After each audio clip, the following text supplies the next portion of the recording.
Scientist Mendeleev ने हमें जो पीरियोडिक टेबल दिया था वो रोमन पीरियोडिक टेबल दिया था, तो उससे हम कैसे रिप्रेजेंट कर सकते हैं। जैसे आज का जो पीरियोडिक टेबल है वो क्या है भैया, उसमें ग्रुप नंबर दिया है 1 से 18 तक, 1 से 18 तक ग्रुप नंबर है और उसमें कितना पीरियड है, 7 पीरियड है।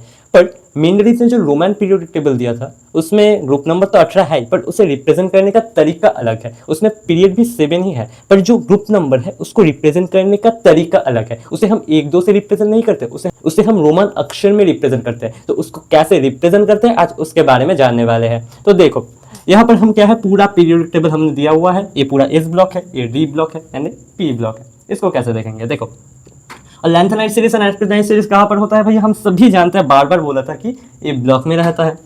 तो यहाँ पर ये क्या है, फर्स्ट ग्रुप। तो फर्स्ट ग्रुप को हम कैसे रिप्रेजेंट करें भैया, देखो यहाँ पर जो रोमन अक्षर है ना उसको ए बी सी करके रिप्रेजेंट करते हैं। तो कैसे रिप्रेजेंट करते हैं उसके बारे में देखेंगे। तो ये जो फर्स्ट ग्रुप है इसको कैसे हम रिप्रेजेंट कर सकते हैं आज उसके बारे में देखेंगे। तो ये जो फर्स्ट है ये फर्स्ट ग्रुप है, तो यहाँ पर लिख देंगे यहाँ पर फर्स्ट ए। ये आई को ऐसे रोमन में दिखाते हैं, पर इसके बाद क्या हो जाएगा, इसके बाद हो जाएगा सेकेंड ए, सेकेंड ए। हम ऐसे रिप्रेजेंट करते हैं, मतलब जो फर्स्ट ग्रुप है उसको हम ऐसे रिप्रेजेंट करते हैं, आई करके ए लिख देते हैं, और जो सेकंड होता है इसको हम रोमन पे ऐसे रिप्रेजेंट करते हैं। फिर इसके बाद भैया यहाँ पर थर्ड ए हो जाएगा, नहीं हम ऐसे रिप्रेजेंट नहीं करते। इस ब्लॉक के बाद डायरेक्ट हम पी ब्लॉक में चले जाते हैं, इस ब्लॉक के बाद डायरेक्ट हम पी ब्लॉक में चले जाते हैं। तो पी ब्लॉक में हम कैसे रिप्रेजेंट करते हैं, तो सेकंड है, सेकंड ए के बाद क्या होता है third A, third A direct कहाँ पर जाएगा, पी ब्लॉक में जाएगा। तो लिख देते हैं यहाँ पर थर्ड ए, ये थर्ड ए हो जाएगा। तो थर्ड ए के बाद क्या होता है, फोर्थ ए होता है, तो फोर्थ ए हो जाएगा। उसके बाद क्या होता है भैया, फिफ्थ ए होता है, तो 5 ए हो जाएगा। उसके बाद क्या होता है, 6th ए होता है, ऐसे हम रिप्रेजेंट करते हैं। उसके बाद 7th ए ऐसे रिप्रेजेंट करते हैं। उसके बाद क्या होता है, हमारा 18 ग्रुप होता है। असल में 7th ए जो है ये कौन सा ग्रुप है, ये 17 ग्रुप है। ये कौन सा ग्रुप है, 16 ग्रुप है। ये कौन सा ग्रुप, 15। ये कौन सा ग्रुप, 14। ये 13। ओके, और ये क्या हो जाएगा, इसे हम जानते हैं नोबेल गैस का फैमिली होता है, और इसका ग्रुप कितना हो जाएगा, इसका ग्रुप हो जाएगा 8A, इसका ग्रुप 8A हो जाएगा। अब देखेंगे अब हम इस डी ब्लॉक को कैसे रिप्रेजेंट कर सकते हैं भैया। देखो डी ब्लॉक को कैसे रिप्रेजेंट कर सकते हैं, पहले हम जो फर्स्ट भी होगा, तुम्हारे मन में क्वेश्चन आया होगा ये कैसे रिप्रेजेंट किया होगा मेंडलीफ ने। पहले फर्स्ट लिख दिया यहाँ पर, फिर सेकंड लिख दिया, ये कौन सा है, इस ब्लॉक है। इस ब्लॉक के बाद डायरेक्ट डी ब्लॉक में चले गए, तो यहाँ पर थर्ड है, फोर्थ है, फिफ्थ है, 6th, 7th एंड 8th है। ये हो गया, ये सब पी ब्लॉक मिलाकर। अब चले आएंगे डी ब्लॉक में। डी ब्लॉक में कैसे रिप्रेजेंट करता है, यहाँ पर पहले लास्ट से लास्ट का जो 2 कॉलम है, मतलब यहाँ पर क्या है जो निमोनिक्स है, इसका साइंस टीचर वेरी क्रूअल, मांगे पीस कॉपी, लिहा कक्कर जिंदाबाद। जो जिंक है और जो ए है, सी यू है, इसको हम कैसे रिप्रेजेंट करेंगे, फर्स्ट बी करके रिप्रेजेंट करेंगे।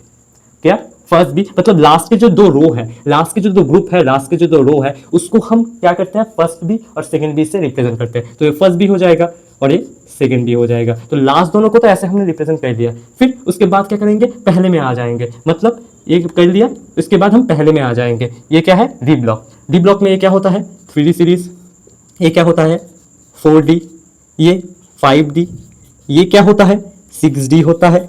ओके, तो इसके बाद हम देखेंगे सेकंड बी। सेकंड बी के बाद क्या आता है भैया, थर्ड बी आता है। तो थर्ड बी यहाँ पर कर देंगे, थर्ड बी। समझ में आया। तो लास्ट 2 जो ग्रुप है उसको हम फर्स्ट बी रिप्रेजेंट किए, और उसके बाद क्या किया, सेकंड बी रिप्रेजेंट किए। फिर हम फर्स्ट रो में चले आए, इसके बाद यहाँ पर क्या किए, थर्ड बी किए। इसके बाद यहाँ पर क्या हो जाएगा, फोर्थ बी हो जाएगा। इसके बाद क्या होगा भैया, फिफ्थ बी हो जाएगा। इसके बाद क्या होगा भैया, 6th बी हो जाएगा। ये क्या होगा भैया, ये 7th बी हो जाएगा, 7th बी हो जाएगा।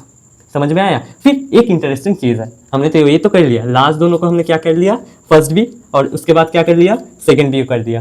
पर अब ट्विस्ट ये आता है कि भैया यहाँ से यहाँ तक third B, fourth B, fifth B, 6th B and 7th B. पर यहाँ पर ट्विस्ट ये है, ये तीनों को, इन तीनों ग्रुप को हम एक साथ 8 कहते हैं।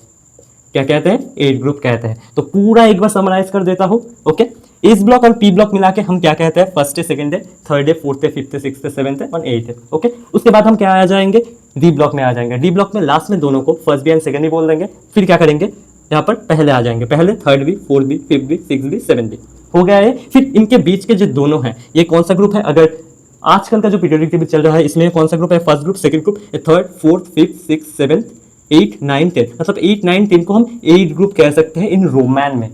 ये चीज़ याद रखना, रोमैन में। ओके, और ये हो जाएगा।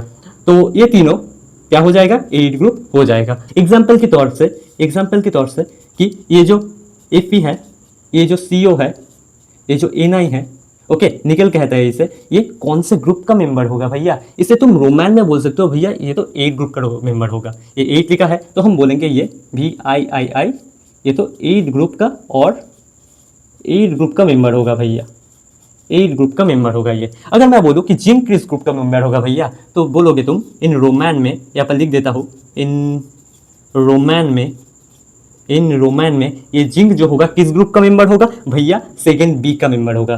तो सेकंड बी का मेंबर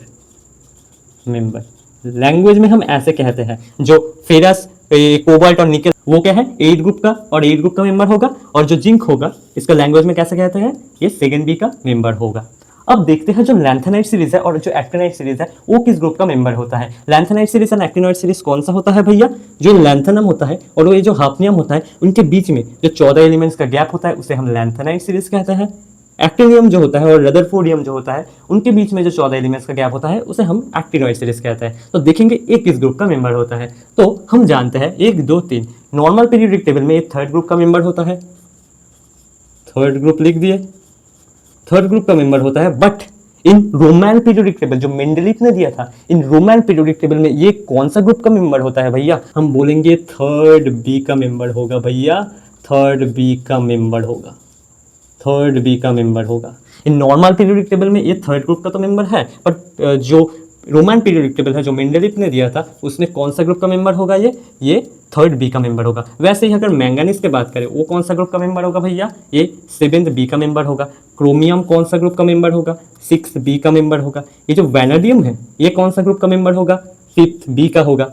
ये जो टाइटेनियम है वो फोर्थ बी का मेंबर होगा। ऐसे हम कैलकुलेट करते हैं। तो इस लेक्चर में हमने क्या किए, जो रोमन पीरियोडिक टेबल है उसको कैसे नॉर्मल पीरियोडिक टेबल से अरेंज करेंगे और उसको कैसे क्या कहेंगे, कैसे अरेंजमेंट कहेंगे, ग्रुप नंबर को कैसे अरेंजमेंट करेंगे, उसके बारे में पूरा जानकारी लिए। ओके, तो जो भी बच्चे जेई नीट किसी भी कंपिटिटिव एग्जाम का प्रिपरेशन कर रहा है वो इस लेक्चर को देख सकते हैं। तो ज़रूर नोट्स बनाना, क्योंकि नोट्स बनाना बहुत इंपॉर्टेंट होता है आपका जेई के जर्नी के लिए।